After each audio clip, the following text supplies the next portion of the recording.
This is a Huddle Sports Network broadcast. You can find us on Roku TV, Amazon Fire TV, Facebook, and of course YouTube. Get all your NFL news here first.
And welcome to another episode of the Michigan Sports Truth Podcast, the first one on the Huddle Sports Network.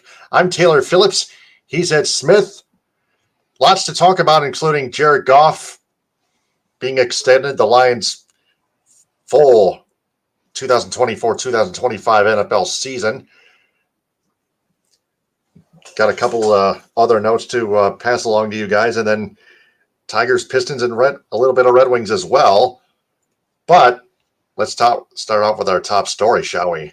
The Lions have signed quarterback Jared Goff to a 4-year. Sorry, I can't hear you. No, I'm good. You're good, Taylor. Just a slight technical issue on my part. Oh, okay. Okay. Oh, I was still talking anyway. But our top story anyway was the Lions signing quarterback Jared Goff to a 4-year contract extension worth $212 million, $53 million per year, including $170 million guaranteed. That also includes a $73 million signing bonus and a no-trade clause. Man, talk about stacking the deck. Now, we did talk last week about Goff and Hutchinson being next to be extended after Amon-Ra St. Brown and Penei Sewell, and we have a 46-second clip to help us recap that. So here it is. Goff could be next, but as you also pointed out, that's going to take some time. Yeah, for sure. But I expect there's going to be no rush or no need to panic, because it's just a matter of getting the process done. Because, sooner or later, you'll get Goff's deal done, and then sooner after that, it's time to get Aiden's deal done. You know what I mean? So it's just, that part of the cycle. You got your two core pieces done here with Saint and Sewell. Your next logical piece is Goff, and then you would assume after that will be Hutchinson, and so on and so forth. That's the other player that I was trying to remember. Yeah, for sure. Yep, and there it is. So they got Goff done. Hutchinson is still to be next, but man, that's $73 million. A $73 million signing bonus is the biggest in NFL history. I learned from Spot Track. Yes, a lot of things from Spot Track that has this deal broken down in exquisite detail. One thing that I was really paying attention to was how backloaded this deal is in terms of the cap hit. Because in terms of how this all pays out and spreads out over the course of the 4 years or so, with the the 4 year, the $212 million that's supposed to be with the salary, you mentioned the $170 million guaranteed. What did I mention last week about how Goff was studying and paying attention to how Kirk Cousins was stacking up fully guaranteed deals one after another, right? He and his agent learned from that and saying, hey, this is the years we want. This is the amount of guarantee we want. And by the way, on top of that, we know that you guys were maybe considering, hey, probably do 45, maybe do 48. After the year we had where Jared Goff can say, hey, I was your captain, your leader of a team that went 12-5, won your division first time in 30 years, and was a quarter away from getting to a Super Bowl. With that type of performance, putting up high production numbers as well, with very few mistakes and turnovers. You better believe that in terms of Jared Goff wanting a little bit more of a piece of the pie, he certainly earned that. So he got his 50 million plus. He got his fully guaranteed money, and he also got something else, which is something that you had mentioned as well, Taylor. He got security because he wanted that no trade clause in there for a reason, because I'm sure a part of him was still feeling those scars psychologically of how that Rams trade affected him, because because think about this. 2019, he's playing in the Super Bowl. 2 years later, he gets dealt to Detroit, and the narrative is spun that, hey, you know what? This may be the beginning of the end of Jared Goff's career. So he goes through the 3-year span that he has to where he's gone from point A to point now. And frankly, I don't blame him for wanting to have that incentive in this deal, because it speaks to a couple of things. He wants security, and he wants assurance that this is where he wants to be, because he is completely grown, attached, fallen in love, whatever term you want to phrase or you want to use it. But he and the city has become one. You've seen it in the chants. You've seen it in how he's reached out to communities. It's become one, all in the same over the course of this renaissance, you would say, for both him and the Lions in general. So got no problems with the deal, because also consider this, Taylor. The moment that you see a deal like this go down there, hey, this is the biggest ever, or this is the most amount that this person's getting, what's going to happen? It's going to get topped no later than 2, 3, maybe 4 weeks later, because I'm sure guys looking at that contract, like say a Joe Burrow or a Dak Prescott, maybe thinking to myself, yeah, or their agents may be looking at it saying, yeah, I think we may need to top that and reset the market ourselves. And don't think for 1 second that Pat Mahomes may be thinking, yeah, hey guys, if Jared Goff's getting that amount to just have his team just a quarter away from the Super Bowl, what do you think I'm going to be getting for getting you guys to how many rings now, with the potential to win how many more now? So yeah, it's just a matter of, this will reset the market for someone else to top, just like we discussed with the Amon-Ra deal and the Penei Sewell deal, which is going to be brought up again when we talk about Aiden's deal, which I think is going to happen within the next 2 years, personally. I think next year may be a bit too soon, but we'll see how he keeps going with his projection. If he has another solid year next season, yeah, they'll definitely lock him up before we have any type of discussion. But back to Goff at hand. What this is going to do is going to reset the market for how you deal with quarterbacks. And frankly, based on how it's currently backloaded, on how much it's going to hit you on the salary cap, you really won't get hit with the heavy money until year 3 of the deal. Because for 2024 and 2025, Goff's salary cap hit is for respectively $27 and $32 million. You won't get the high numbers of the cap hits, like say the $69 million until 2026. And then the $54 million 2027, with an additional option year for 2028. So basically, this year is a 3+1, if you want to look at it in terms of contract terms. What you're really focusing on is the 3 years, because if you map it all out, it speaks to essentially he gets 160, 165. Well, like I said, that 170 million guaranteed speaks for itself. It's essentially a concentration on the first 3 years, which is what I mentioned before earlier, because I'm thinking, okay, if you average it all out in terms of divided up by years, salary, and all that stuff, it's going to be 3 years, which is what it came down to, and he'll get 160 to 170, which is what the fully guaranteed amount come out to. Now, I will give credit to Rico Beard on 97.1 mentioning the fact that, hey, the 200 million figure was thrown out there, was floated out there. So I'll give him credit for that. So I think both of us were right in that regard. So got to remember one more thing, too. With the salary cap constantly rising and likely the NFL getting a new lucrative media deal soon, which again will be helping generate further revenue for both the league and its team, this is just going to be a blip. Almost, now I won't say a drop in the bucket, but it won't be as hurtful or harmful to the team's cap as some may be thinking to be, because I think the guy who was in the head of charge of that department, I think Mike Disner is his name. He has done an excellent job of budgeting out and figuring out hey, which salary cap goes here? How can we bounce the cap out through this player, through this amount of years, for this season? It's all done so well. It speaks another level to how this organization has been wanting to take things seriously, truly from top to bottom. Yeah, it has. So again, only time will tell. That's all I can say about all that. Yeah, I mean, frankly, this is like the prime, the supermax deal that Goff should get, because relatively speaking, he's still in his prime. He's still like 28, 29 years old. So by the time this deal is over, he'll be on near 33, 34, approaching 35 if he does opt in for that 2028 year, to where he'll be an unrestricted, if he's an unrestricted free agent by 2029, he'll be near the end of his run anyway. So this is the best time. If you're going to lock him up for a long-term deal, this was the best time to do it now if you're Detroit. Yeah, that was very logical too, and big at the same time. So the Lions, the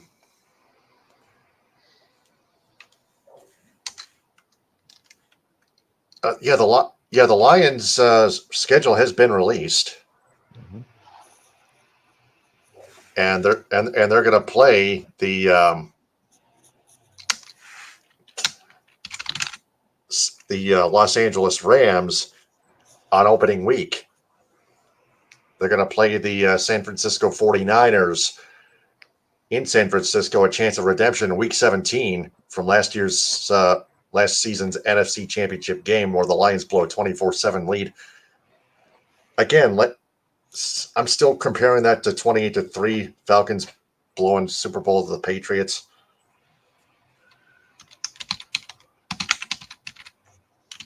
But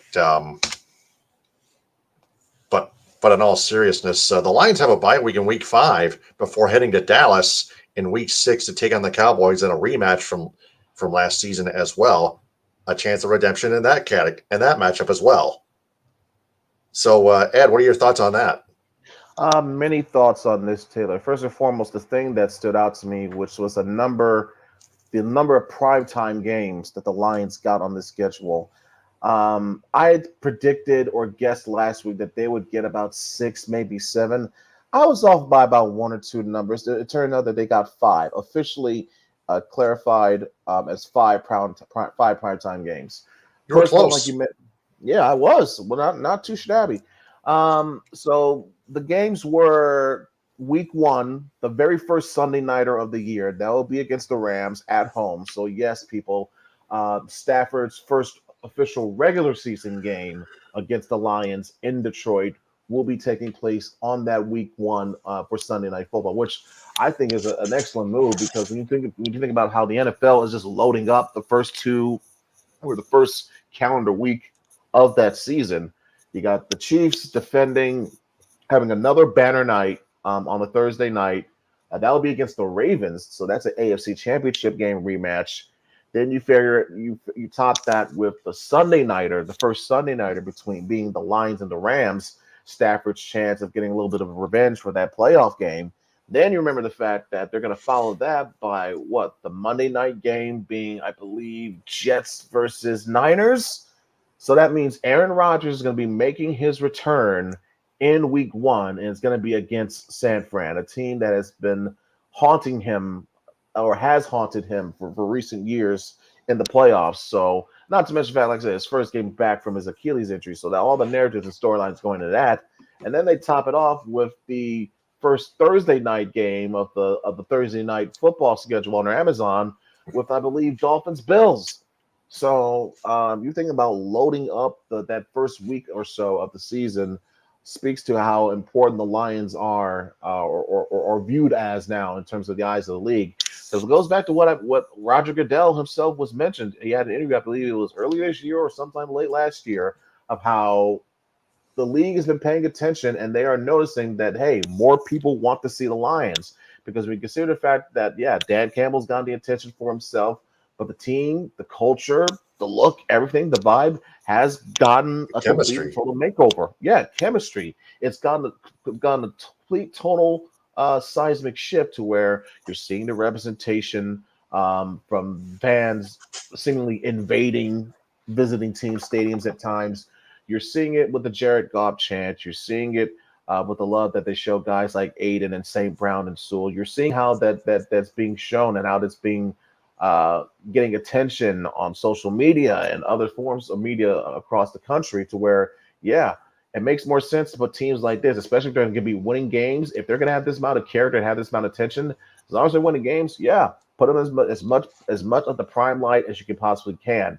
And it speaks to that characteristic right here again, because you got 5 primetime games. I mentioned the first one being the Rams. The second one will be the first Monday nighter. Again, that one will be at home. And that's been against the team that, for some reason, has had our number at home for the past 2 years, and that's the damn Seahawks. And then your next primetime game is going to be another Sunday nighter. This one will be Week 10 at Houston. So we got our chance to potentially see some Aiden Hutchinson on C.J. Stroud action, a little bit of revisiting 2021 Michigan-Ohio State here. Very interesting to see how C.J. will be looking to follow up his sophomore year and doing it against this retooled and hopefully improved and revamped Lions defense. You figured, they were going to get one of these primetime games against a division opponent, and you kind of figured maybe the Packers would be that team. Well, they did it for the Packers. It will be Week 14. In fact, that will be another home game. So far, the only road games of this would be the Houston game and the game you already mentioned, Taylor, with the 49ers, the rematch at Levi's for Week 17. That would be the last Monday nighter of the season, because I don't think after the second to last week of the year, that's when they cut off for the Monday Night Football games for the season. So that's a tough schedule, but it's an expected tough schedule when you win your division and you go as far as you go in the playoffs. To expect a schedule like this, the ensuing season. Add on the fact that you have an early bye week, which is in Week 5. Add on to the top of that the fact that hey, after that bye week in Week 5, starting in Week 6, 6 of their next 8 games are on the road. Think about that. They do not have much of a time to have their own homestand. They really get the benefits of that at more so the first part and the last back of the season. But that middle part is going to be, I believe, a big stretch, a big important factor as to whether or not they reach a certain amount of wins this year. Because of A, it's after your bye week, and B, like I said, 6 of those 8 games are on the road. So other facts as well. I think they got Thanksgiving against the Bears, and the season finale game looks to be a home game against the Vikings. So assuming J.J. McCarthy will be the starting quarterback for them around that time, that means what? This is going to be J.J.'s first game in Detroit as a member of the Vikings since he was drafted to them from Michigan.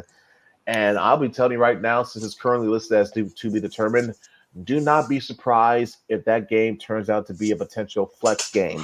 Maybe flex to a 4 o'clock start. Maybe if things get real juicy enough, playoff spot, division title, seeding, whatever the case may be, maybe a Sunday nighter, kind of like what happened with us in Green and Lambeau a couple years back. But that speaks to the level of how high the Lions have warranted or have drawn attention. That yes, it's a difficult schedule. I think in terms of metrics and analytics, it's one of the highest strength of schedules in terms of difficulty in the entire league. But frankly, this is the attention you're going to get when you want to say, hey, we want to be amongst the best teams in the league. We want to compete for the Super Bowl. You want to be the best, beat the best. These are the teams you got to go through. Exactly. You touched on the Lions having a tough schedule. Brad Holmes was expecting that early on before it was officially released and at least even before it was leaked partially. So that's why he was addressing his needs, especially at corner and other positions, especially in the receiving defensive department too. Yeah, because you're going to be facing a lot of good arms here. You're going to be facing Stafford right off the bat. You're going to be facing deadly CJ receivers. Stroud. Right, right. You're going to be facing a lot of great receivers. You're going to be facing Puka Nacua and Mike Evans in back-to-back weeks again. You're going to be facing DK Metcalf again. You're going to be facing Justin Jefferson twice. You're going to be facing the weapons that Chicago has added twice. So yeah, it was a damn good thing that Brad Holmes went after the secondary the way he did in the draft. Exactly. Spot on by Brad Holmes, continuing to cook when we're letting him. Speaking of the Wolverines, trending truth, former Michigan. Quick question. Yeah, I wanted to make a quick subtopic off of the schedule before we move on to the Wolverines, if you don't mind. sure. Looking at the schedule, looking how it's formatted, looking how they started in things, what is your early prediction as to what their season record may be? Now, granted, think about this one, and remember, even what you say tonight is on record. You have the right to change it from now until I'll say final preseason game. That's your cutoff. So think about it. Tell me what the first thing comes to your head.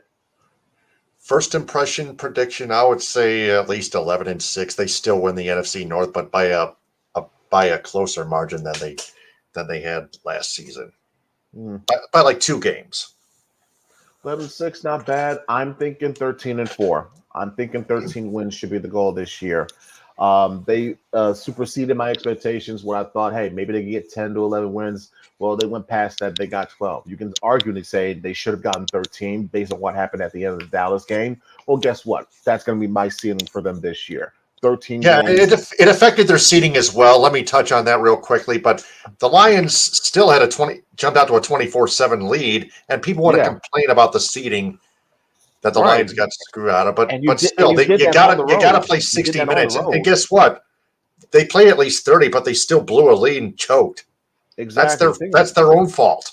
Right. Think about that. Seeding did not prove to be any type of difference to the fact that you went on the road and put the boots to the Niners in the first half the way you did. So while it is, like I said, on the other hand, though, if you get if you follow that with another 13 win season, the chances are you have a good shot of having home field throughout the playoffs, which is what San Fran conveniently enjoyed last year. So you can argue if the Lions were to somehow win a 13 game season with this schedule this year, most assuredly, yes, they'll win the division hands down. But it's a damn good chance they could get that number 1 seed. So I gotta believe that's one of the goals, one of the targets that Brad Holmes and Dan Campbell has on the agenda for this year. Get number 1 seed, get home field throughout the playoffs, because you saw, Taylor, you saw and heard how those fans was proven to be such a difference maker throughout those 2 games against the Rams and the Bucks. And I think the Lions kind of missed that, kind of would have needed that to help get both through at home those rough patches up against Santa Clara. But still, I think the known back pocket fact that if you can have that at home throughout the playoffs, that can give you a bit of a mental confidence booster to say, hey, we can get the job done this time. Exactly. So yeah, 13 wins. That's my early prediction, and I doubt I'm going to be coming off from that ledge. Yeah, just got to convert more on third down against the Cowboys, especially, and play 60 minutes, especially in San Francisco. Just making sure we got all the bases covered, so on and so forth. So, trending truth, former Michigan Wolverines football quarterback and coaching staff member Denard Robinson was fired after his OWI arrest. It's not surprising. It's not surprising. I believe they took all the avenues they could have done with the looking into this matter. I believe it took a month. It may have been an investigation of sorts, but because you got to remember he was arrested on April 15th. This decision was announced the other day on the 15th. So I'm not surprised that it took this long before they came to an official decision. And I'm not surprised that this was the outcome that came about, because you got to remember there was already a precedent set by the fact that Greg Scruggs, he had his own drinking and driving incident earlier this year in March. And about a few days later, he was off the team. So yeah, I'm not now. Matt, grant you, he resigned, but still, this set a precedent to where if coaches or anyone else on the staff has a mess up like this, you know what the likely end result is going to be. And unfortunately, that first casualty happened to be Denard Robinson. Yep. Speaking of which, breaking news from earlier today. According to from WLNS TV Channel 6 in Lansing, Michigan, a judge has dropped a lawsuit against former Michigan State Spartans football head coach Mel Tucker. So now, what are particular details as it pertains to this lawsuit? Like, why was this judge suing Tucker to begin with? Well, I know it's regards to I've why been trying to. There we go. I'm finding the article right now. A lawsuit filed by Brenda Tracy. I'm looking at. I'm trying to. It's a developing story. So was it Brenda Tracy's lawsuit? Yeah, it was Brenda Tracy's lawsuit. It was. Okay, that makes sense. Okay. Yeah, it was against Mel Tucker, like I mentioned before. Right. So it was originally filed back in October to prevent any further release of private communications, such as text messages involving Tracy and Tucker. But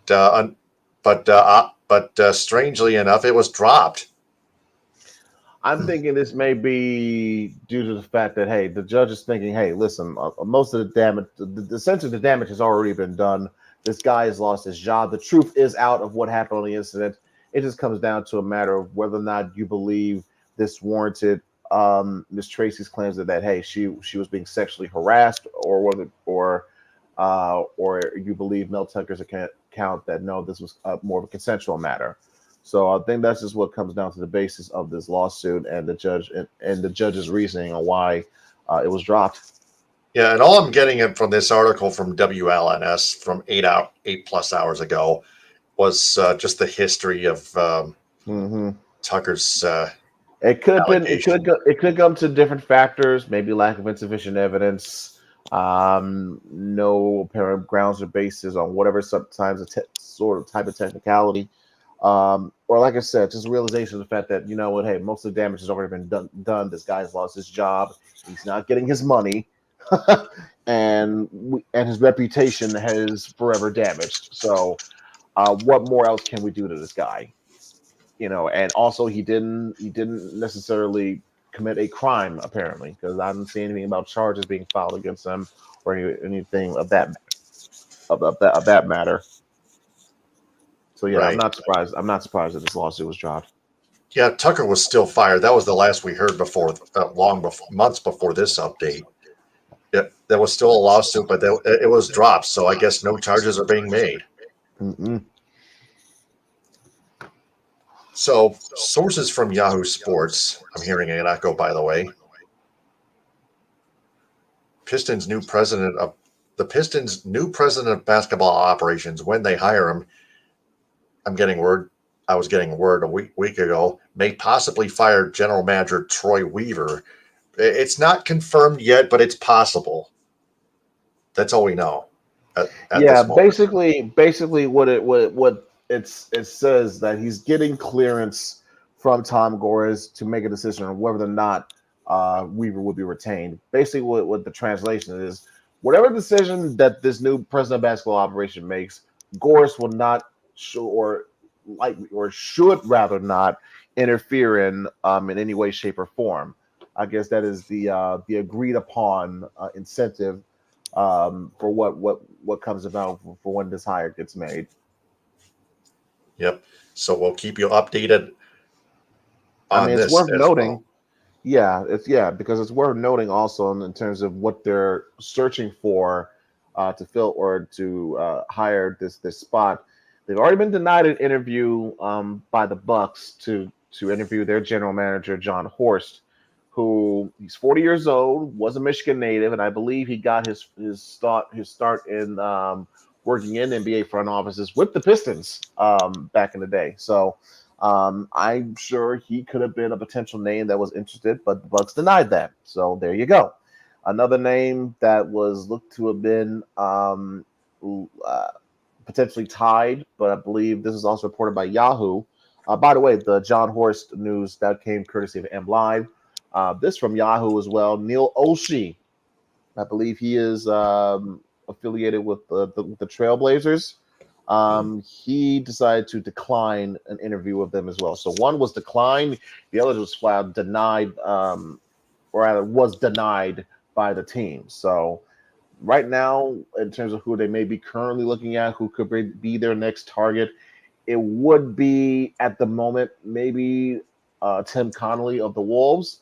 But at the moment, as you can see, they are still playing for their playoff lives. In fact, tonight they just routed and whomped on the defending champion Denver Nuggets. I was just going to say that. Oh my gosh, that was unbelievable. Yeah. So now a game 115-70. So now against the defending NBA champion Denver Nuggets. I know it's not in our state, but my God, what the hell happened there, man? It's called playoff basketball. Things can change from game to game, and now Game 7 is going to be forced on Sunday. And should the Timberwolves, I guess someone in resounding authority, by the way, wow. But should the Timberwolves be able to win that game, though, it's going to extend their season, which means the Pistons are going to have to wait even longer to even find out if they have a chance of interviewing Connolly yet. So that's all that they can do at this point is just wait to see whatever developments in terms of potential candidates whose availability becomes more apparent. That's all they can do is wait at this point. Yeah, patience is a virtue. Good luck with having that patience when you consider the fact that you've had a team that under Troy Weaver's tenure, his first year they won 20 games, and in each consecutive season, he's won fewer and fewer and fewer games. You have had the worst record in the league 2 years in a row, and yet both times you couldn't even get one top 3. Screw that. Not even a top 4 pick in the draft lottery. You're picking 5th again.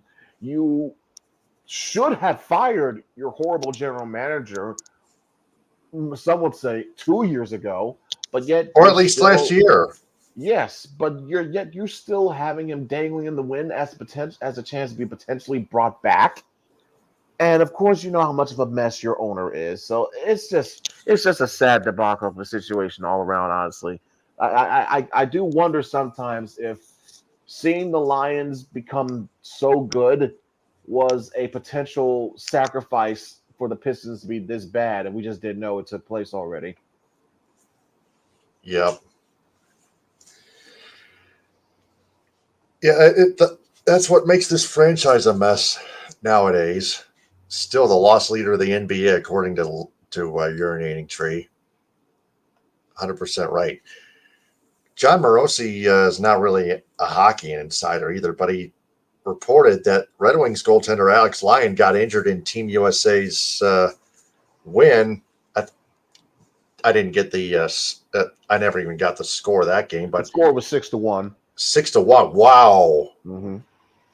In the IIHF Men's World Championship Tournament. It is unspecified as of that moment, but well, I do have a bit of an update for that. I was able to find the article that referenced it. I believe it was on dailyfaceoff.com. It had basically detailed that it is believed to have been his left hand. He injured it midway through the second period, and he had to be replaced. Now, it's quite interesting to note that the goalie that replaced him was a Red Wing prospect by the name of Trey Augustine. So, quite interesting to note that the Red Wings seemingly have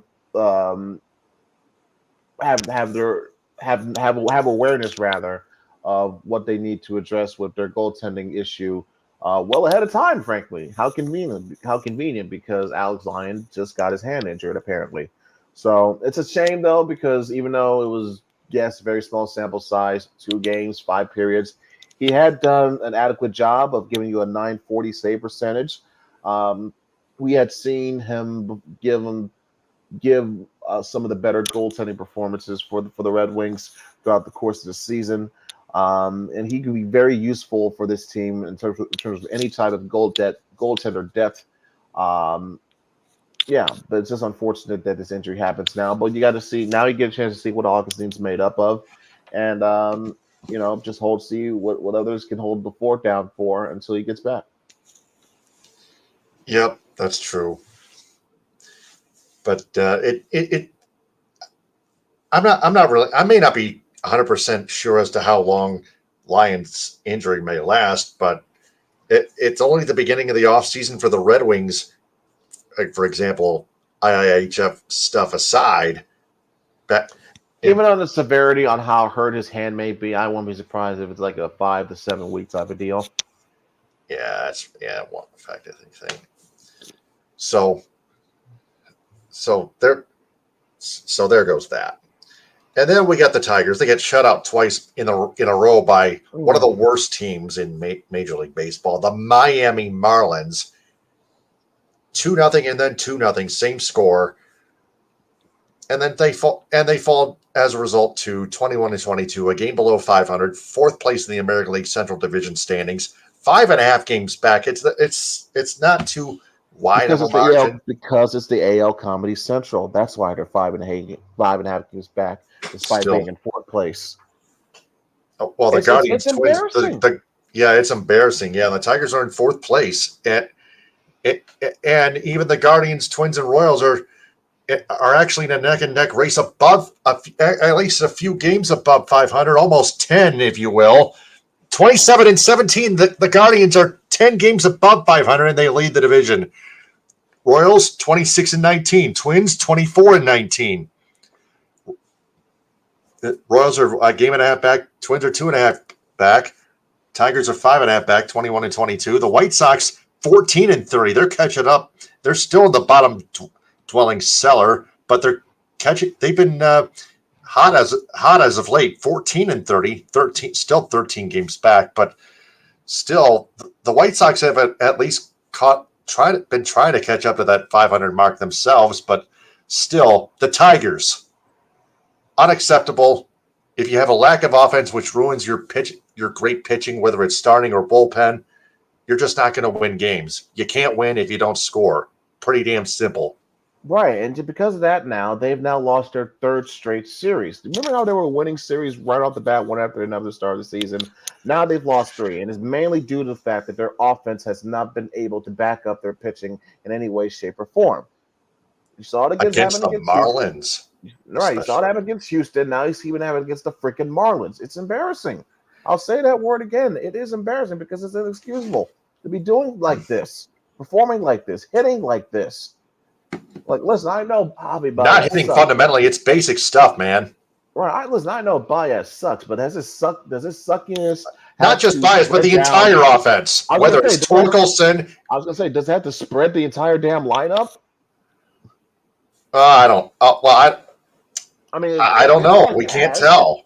Shoot, it feels like it has when you look at these past few games. Yeah. I mean, at least in the case of Torkelson, he may be starting to warm up. I'll give him credit. He's had in this past week, he's gotten 5 hits. He hit a game-winning 2-run home run. Yeah, that's good. And like I said, he just hit his first 2 homers of the season. So I'm willing to say, hey, maybe he's found his spark, he's found his switch. April was just a bad stretch for him. So was the first half of May. Maybe he's found that spark. It's still to be determined on Torkelson. You just hope that whatever's been clogging him, he's through that space now. But for everybody else, no, inexcusable. I mean, thankfully, one of the pitching performances that they did not screw up was Tariq Skubal's against Houston, because he went 6 1/3 innings, only gave up 7 hits, 2 earned runs, 2 walks, while delivering 7 strikeouts. And it's important to know that, because I believe in that game against Houston, he became the first pitcher for the Tigers to throw for 100 miles per hour in a game since Justin Verlander, who conveniently pitched in that series the following Sunday against Detroit, where, of course, he did his usual thing. Seems like Verlander, ever since he was traded, in games that he's visited Comerica Park, he's only lost 1. On Mother's Day, by the way. Yeah, this one was on Mother's Day, but his career ERA there in Detroit as a visitor, I believe, is at below 2. He's lost only 1 game, and then he added to that dominant, or I should say, impressive display or stat rather by giving you another 7 innings pitch with just 2 hits, no runs, 2 walks, 8 strikeouts. That was the type of start that Verlander needed after his disaster of an outing in New York against the Yankees. It speaks to how much the 40-year, look, yeah, he's 40 or he's going to be 40 soon. He doesn't have too much left in him, but he has enough to where he can be effective on a team that's trying to win some games. I know in terms of the fact that he gets asked this question every single time he comes to visit. And I thought about coming back. Thought about coming back. You think about coming back? What do you think about of a reunion back in Detroit one day? Verlander is at least honest in saying, "Hey, I've thought about it at least once or twice before, but it will come down to fate." That was always his exact words. It will have to come down to fate as to whether or not I will be coming back here or not. But at least I can appreciate the honesty of him saying, "Hey, yeah, he's thought about that. It's popped in his head at least once or twice before, or over all this time, over all these years, ever since he's left." But I think when he says fate, I'll just translate that and say, "How much is Chris going to pay me?" And I think he's going to refer to him as Chris because, Chris Illich. Exactly. The amount of years that Verlander spent there in Detroit, obviously getting to know Mr. I, you better believe he had gotten to know Chris on at least some level of degree. So, yeah, translation, pay me, Chris, and then we'll talk. Yep. So, is the Tigers' offense gonna even get re-educated on how to hit fundamentally and basic and get back to basics? I don't know. Listen, I don't know if it's going how many guys that you call back up from Toledo or Erie or whatever. I don't know. I don't even know what you can get though in terms of putting together some type of package to go after and get a bat around the trade deadline because it's not going to be something that Scott Harris can get done easy squeezy lemon peasy. Like no, because some people were criticizing on how he handled the trade deadline last season. So it's already a low confidence level or a low bar as to thinking he can do something effective this year. So it's a bit of a rock and a hard place, frankly, if you're the Tigers at this moment. Yep, that's true. So, what all did we learn in this week's episode? Well, frankly, we learned that the Red Wings have good foresight in developing depth with their goaltending spot because they're going to need it with Alex Lyon's injury. We learned that the Pistons essentially got a ritual sacrifice to become absolute shit in order for the Lions to become great. We just didn't know it, but it's been evident by this past week that yes, this type of sacrifice did take place. We learned that Denard Robinson had to follow a precedent that was set by Greg Scruggs with his departure from the Michigan coaching staff, which is, hey, if you screw up and get arrested on some type of drinking and driving charge, or that's your ass. And that's exactly what happened to Denard. Yeah, and we learned also that the Tigers, their offense, their putrid offense, continues to be offensive in every unironic term of the word. We've learned, and also to make things more positive, at least, we learned that the Lions were truly focused in wanting to make sure that Jared Goff is their guy without any shadow of doubt for the long-term future, for the long haul now, for as ever long their window to win the Super Bowl is. Jared Goff will be at the forefront of that team trying to lead that charge. And we also learned that, hey, schedule's here now. You see what primetime games you're getting. You see where they're lining up your opponents for you.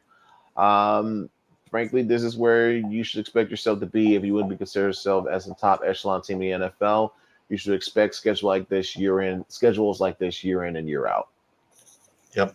In the immoral words of Brad Holmes, hey, Jared Goff earned that extension. So that's what we've learned in this episode of the Michigan Sports Truth Podcast on the Huddle Sports Network. I'm Taylor Phillips. He's Ed Smith. Follow the Michigan Sports Truth Podcast on X, Instagram, and TikTok at Michigan_Truth and like its Facebook page. Also subscribe to its YouTube channel at the Michigan Sports Truth Podcast. Like our videos and turn on all notifications on the bell icon. Follow it and listen to our episodes in audio form on Spreaker. Follow me on X, TikTok, and Instagram at DT2Phillips. Also on YouTube at DT2Phillips. Subscribe there. Follow Ed Smith on X, Instagram, TikTok, and Twitch at EdSmith313 and subscribe to EdSmith313 on YouTube. Athletico Physical Therapy on Woodward and Ferndale. As we get to the shout-outs, the B4 Foundation, Cali Tickets, call Mark Goldman at 877-225-8425 or visit CaliTickets.com. Creative Embroidery of Cadillac for designing the Michigan Sports Truth Podcast logo on my long-sleeve shirt and t-shirt. Cuts by Melanie in Lake City. I might have to get a haircut like real soon. The JC Youth Foundation, proud sponsor of the Legends Youth Football, the Detroit Lions Legends Youth Football Camp annually at the Brookwood Athletic Complex in Clare, Michigan, at Clare High School, Clare Public Schools. Let's roll with it. Rolled Ice Cream in Cadillac. Like their Facebook page. Follow them on TikTok at the Food Mafia LLC and on Instagram, the Food Mafia Rolled Ice Cream. Their flavor of the week is Blue Moon Cookie Dough. Invigorating taste. Northern Star Event Rentals in Cadillac, 231-884-8195 and on Facebook. Union Barber in Birmingham, United Food Service. And Ferndale. Oh, yeah, and Ferndale. Okay. United Food Service Solutions of Grand Ledge, Michigan. United Power Wash and Dry Ice Works in Southfield. And Well-Being with Catherine Palms. Once again, the Michigan Sports Truth Podcast is a presentation of the Huddle Sports Network. Subscribe to that YouTube channel and like it on Facebook. We'll be back next week. Until then, for Ed Smith, I'm Taylor Phillips signing up. But remember, we always observe and detect the truth about Michigan sports because the truth is out there. Ta-ta, hit them with a hind. Take care and be safe, everyone.